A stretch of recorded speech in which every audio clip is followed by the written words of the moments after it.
ଯିଏ ଅଳ୍ପରେ ବଞ୍ଚିବା ଶିଖିଯାଏ ତାକୁ ଜୀବନରେ କେବେ ଅଭାବର ସାମ୍ନା କରିବାକୁ ପଡ଼ିନଥାଏ। ଆଉ ଯିଏ ଯେତେ ପାଇଲେ ମଧ୍ୟ ସବୁବେଳେ ଅସନ୍ତୁଷ୍ଟ ରହେ, ଅଭାବ ସାରା ଜୀବନ ତା ପିଛା ଛାଡ଼େ। ନମସ୍କାର, ମୁଁ ଟୁକୁ ଭାଇ। ଆଜିର ଅନୁରୋଧ ଆରମ୍ଭ କରିବା ପୂର୍ବରୁ ଯଦି ଦୟାକରି ଆମ ଭିଡ଼ିଓଟି ଭଲ ଲାଗିଲା ଲାଇକ୍, ସବସ୍କ୍ରାଇବ୍, ସେୟାର କରିବାକୁ ଭୁଲିବେ। ଜୀବନରେ ସୁଖ ଶାନ୍ତିରେ ରହିବା ପାଇଁ ହେଲେ ଦୁଇଟି ଶକ୍ତିର ନିହାତି ଆବଶ୍ୟକ। ଗୋଟିଏ ହେଲା ସହିବା ଶକ୍ତି, ଅନ୍ୟଟି ବୁଝିବା ଶକ୍ତି।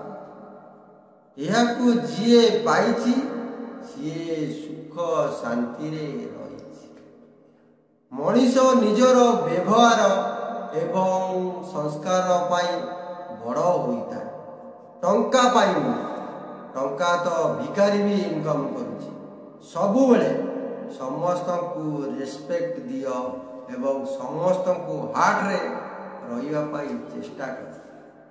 ସମସ୍ତଙ୍କ ଜୀବନର ଜନ୍ମ ଏବଂ ମୃତ୍ୟୁର ସମୟ ପୂର୍ବରୁ ନିର୍ଦ୍ଧାରିତ। ତେଣୁ ଏହା ସ୍ୱଳ୍ପ ଜୀବନ କାଳ ମଧ୍ୟରେ କେବଳ ଧର୍ମ ସମର୍ଥନ, ସର୍ବହିତକାର କାର୍ଯ୍ୟ କରିବାକୁ ବୁଦ୍ଧିମାନ। ଜୟ ଜଗନ୍ନାଥ। ଆପଣଙ୍କ ଦିନଟି